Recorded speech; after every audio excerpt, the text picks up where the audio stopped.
नमस्कार दोस्तों, जय जोहार। मैं कौशल तिवारी और बिहनिया संझा में आपका स्वागत है। छत्तीसगढ़ में बैठी डबल इंजन सरकार की बहुप्रतीक्षित मंत्रिमंडल का विस्तार कर लिया गया है।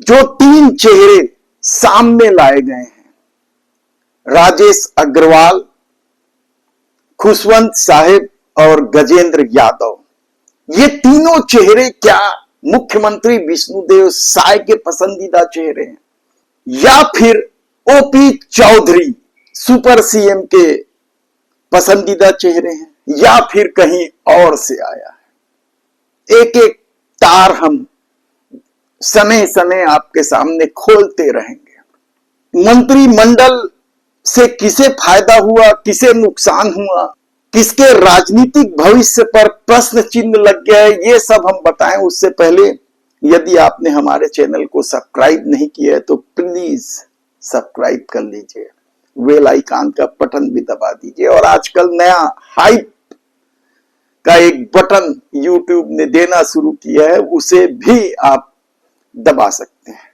तो यह बताएं कि ये तीनों चेहरे कहां से आए। उससे पहले हम बता देते हैं कि मंत्रिमंडल के विस्तार को लेकर जो भी कवायद चल रही थी, उसका पटाक्षेप होने के बाद जिन तीन मंत्रियों ने शपथ लिया है, उन्हें क्या क्या विभाग दिया गया है। गजेंद्र यादव स्कूली शिक्षा, ग्रामोद्योग, विधि एवं विधायी कार्य, लगभग बृजमोहन अग्रवाल के विभाग इसे दिए गए। तो गुरु खुशवंत साहिब को कौशल विकास, तकनीकी शिक्षा एवं रोजगार, अनुसूचित जाति विकास, ये विभाग दिया गया। तो राजेश अग्रवाल को पर्यटन, संस्कृति, धार्मिक न्यास व धर्म से, ये भी पूरा बृजमोहन अग्रवाल का ही विभाग था जब उनसे इस्तीफा लिया गया उससे पहले। यानी तीनों मंत्रियों को जो विभाग मिले हैं वे साफ संकेत दे रहे हैं कि इस मंत्रिमंडल के विस्तार से विष्णुदेव शायद ज्यादा खुश नहीं थे, क्योंकि जो कवायद चल रही थी कि कुछ मंत्रियों को हटा दिया जाएगा, कुछ नए चेहरे लाएंगे, कुछ मंत्रियों से विभाग छीन लिया जाएगा, ऐसा कुछ भी नहीं हुआ। बल्कि जिस लखनलाल देवांगन को पार्टी ने नोटिस जारी किया था, उसे आबकारी जैसा महत्वपूर्ण विभाग भी सौंप दिया गया। समझिए आप कि लखनलाल देवांगन को आबकारी विभाग मिलने का मतलब ओपी चौधरी की ताकत बढ़नी है, क्योंकि लखनलाल देवांगन मोटे तौर पर ओपी चौधरी गुट के माने जाते हैं। ऐसे में बहुत ज्यादा फेरबदल नहीं हुआ है। विष्णुदेव साय के पास सामान्य प्रशासन है, खनिज है, ऊर्जा है, विमानन है, सुशासन है, इलेक्ट्रॉनिक एवं सूचना प्रौद्योगिकी, जन शिकायत निवारण, यही सब बच गया उनके पास, क्योंकि बृजमोहन के हटने के बाद जिन इन तीन मंत्रियों को विभाग दिया गया था वे विष्णुदेव साय के पास थे। तो अरुण साव के पास भी वही पुराने विभाग हैं, लोक निर्माण, लोक स्वास्थ्य यांत्रिकी, नगरीय प्रशासन, खेल, युवा कल्याण। तो उप मुख्यमंत्री विजय शर्मा के पास भी वही गृह, जेल, पंचायत एवं ग्रामीण विकास, विज्ञान एवं प्रौद्योगिकी। रामविचार नेताम के पास भी वही विभाग है, मोटे तौर पर कृषि और आदिम जाति कल्याण विभाग। तो दयालदास बघेल के पास खाद्य विभाग है, केदार कश्यप के पास वन एवं जलवायु परिवर्तन, परिवहन, सहकारिता, संसदीय कार्य। तो श्याम बिहारी जायसवाल के पास वही लोक स्वास्थ्य, परिवार कल्याण, चिकित्सा, शिक्षा, 20 सूत्री क्रियान्वयन। ओपी चौधरी के पास वित्त मंत्री, वाणिज्यिक कर, जिसमें आबकारी को छोड़ दिया गया जो लखनलाल देवांगन को मिला है, आवास एवं पर्यावरण। लक्ष्मी राजमाड़े के पास भी वही महिला एवं बाल विकास है। तो टंकराम वर्मा के पास राजस्व एवं आपदा प्रबंधन, पुनर्वास, उच्च शिक्षा जो है। अब ये संकेत साफ दिखाई दे रहे हैं कि इन तीनों मंत्रियों से बहुत ज्यादा खुश विष्णुदेव शायद नहीं है, क्योंकि ये नाम विष्णुदेव साय के पसंद के तो है नहीं, तो फिर स्वाभाविक है कि वे उन्हें महत्वपूर्ण विभाग क्यों देते। और ओपी चौधरी के भी पसंद के नहीं है। ओपी चौधरी डबल इंजन की सरकार के सुपर सीएम कहलाते हैं। हालांकि सुपर सीएम का दावा तो मिसेस विष्णुदेव साय का भी है, कौशल्या देवी का, लेकिन जो प्रशासनिक हलचल, जो प्रशासनिक खेल, जो प्रशासनिक राजनीति चलती है, उसमें ओपी चौधरी का पल्ला भारी तो है।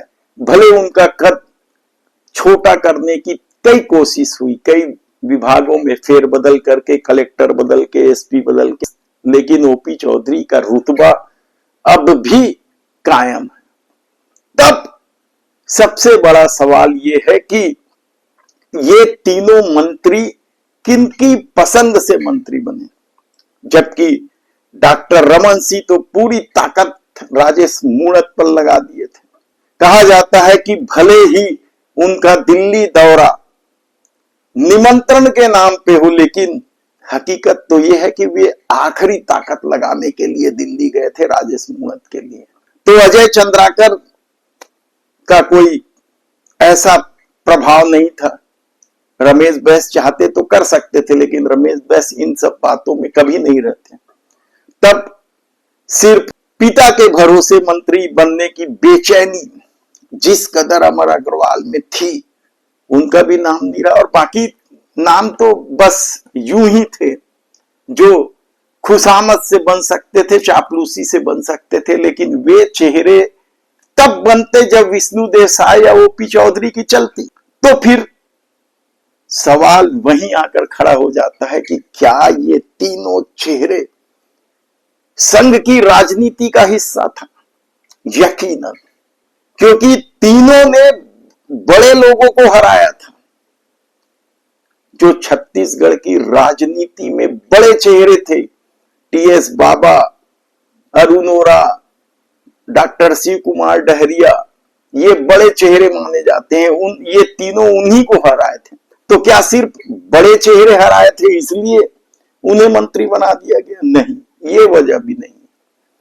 क्षेत्रीय संतुलन भी नहीं देखा गया, यानी किसी संभाग से 4-4, 5-5 है तो किसी संभाग से एक है। बस्तर जैसे महत्वपूर्ण संभाग से केवल एक मंत्री हैं, केदार कश्यप। रायपुर जैसे महत्वपूर्ण संभाग, जहां से टंकराम वर्मा और खुशवंत साहिब हैं। दुर्ग को जरूर प्रतिनिधित्व मिला है गजेंद्र यादव के रूप में। तब जब क्षेत्रीय संतुलन भी नहीं देखा गया तो क्या देखा गया? दरअसल संघ यह बात अच्छे तरीके से जानती है कि छत्तीसगढ़ में यादव समाज बड़ी संख्या में है, बड़ी तादाद में है। यदि जनसंख्या के हिसाब से देखें तो साहू समाज के बाद सबसे ज्यादा संख्या वाला समाज कोई है तो वो यादव समाज है। इसलिए क्षेत्रीय संतुलन को दरकिनार करके गजेंद्र यादव का नाम तो हर संभावित सूची में था। संघ की ये पहली पसंद इसलिए भी थी क्योंकि उनके पिताजी संघ के कर्मठ कार्यकर्ता ही नहीं, नेता रहे हैं। इसलिए गजेंद्र यादव हर सूची में दिखाई दे रहे थे। और यादव समाज को यदि साधना है, बिखरे हुए हैं पूरे छत्तीसगढ़ में, कोई ऐसा विधानसभा क्षेत्र नहीं है जहां वे अपने दम पर चुनाव जीता सकें, लेकिन छत्तीसगढ़ के हर क्षेत्र में यादव समाज मिल जाएंगे, हर गांव में मिल जाएंगे। और उन्हें साधना था तो गजेंद्र यादव को बना दिया गया। इसी तरीके से मोटे तौर पर यह माना जाता है कि अनुसूचित जाति वर्ग जो है वो कांग्रेस का वोट बैंक है। और बलौदा बाजार हिंसा के बाद तो ये बात और बलवती हुई थी कि भारतीय जनता पार्टी अनुसूचित जाति वर्ग के साथ भेदभाव करती है और इसलिए खुशवंत साहेब को बुलाया। हालांकि एक और गुरु, विजय गुरु भी भारतीय जनता पार्टी में हैं, लेकिन वे सक्रिय नहीं है। उनकी बेटी प्रियंका भी भारतीय जनता पार्टी में आ गई है। भले बेटे रुद्र गुरु अभी भी कांग्रेस में है, भूपेश सरकार में मंत्री रहे, लेकिन लंबे अंतर से चुनाव हारे। ऐसे में सतनामी समाज को साधने के लिए एक बड़ा चेहरा था, और वह बड़ा चेहरा यदि गुरु के रूप में मिल रहा है तो फिर संघ के लिए तो ये बड़ी बात थी। तो वैश्य समाज तो मोटे तौर पर छत्तीसगढ़ में कम से कम ये माना जाता है कि भारतीय जनता पार्टी के साथ जुड़ा है, इसलिए यदि वैश्य समाज से किसी बड़े चेहरे की जरूरत ही नहीं थी। भले ही कांग्रेस से आए हैं राजेश अग्रवाल, भले ही उनके भाई के किस्से पूरे उस क्षेत्र में चर्चा में हो, लेकिन यदि साधने की बारी हो, जाति समीकरण बिठाने का खेल हो, तो फिर राजेश अग्रवाल इसलिए भी बेहतरीन चेहरे थे क्योंकि सरगुजा से यदि सत्ता की चाबी निकलती है तो फिर किसी न किसी को बनाना था, और इसलिए मंत्रियों की भरमार आपको इस संभाग में मिलेगी। श्याम बिहारी जायसवाल से लेके आप गिनते जाइए, विष्णुदेव साय, सब इसी संभाग से। तब संघ में कौन थे जिन्होंने विष्णुदेव साय को ही नहीं बल्कि मोदी शाह को भी साथ लिया? कहा जाता है कि संघ ने कहा था कि ये 3 समाज के लोगों को मंत्री बनाना है। अब इस मंत्रिमंडल को लेकर कांग्रेस ने एक नए तरह का विवाद खड़ा कर दिया गया है कि अब तक छत्तीसगढ़ में 13 मंत्री थे, 14वें मंत्री के लिए क्या केंद्र सरकार से परमिशन ली गई है? ये सवाल पूर्व मुख्यमंत्री भूपेश बघेल ने उठाते हुए ये कहा कि 14वें मंत्री के लिए उन्होंने भी केंद्र से अनुमति मांगी थी, लेकिन अनुमति नहीं दी गई। तब अनुमति कब दी गई? भूपेश ने तो रमन सिंह के समय के बचे बोनस के लिए भी अनुमति मांगी गई थी, वो भी नहीं दी गई थी। सरकार आई, विष्णुदेव साय की, बोनस भी पुराना बचा मिल गया था। देखना है इस मामले को लेकर राजनीति और कहां जाएगी, क्योंकि यदि तीनों ही नेता लादे गए हैं ऊपर से, तो फिर यकीन मानिए कि आने वाले दिनों में राजनीति का मिजाज कुछ और दिखाई देगा। धन्यवाद।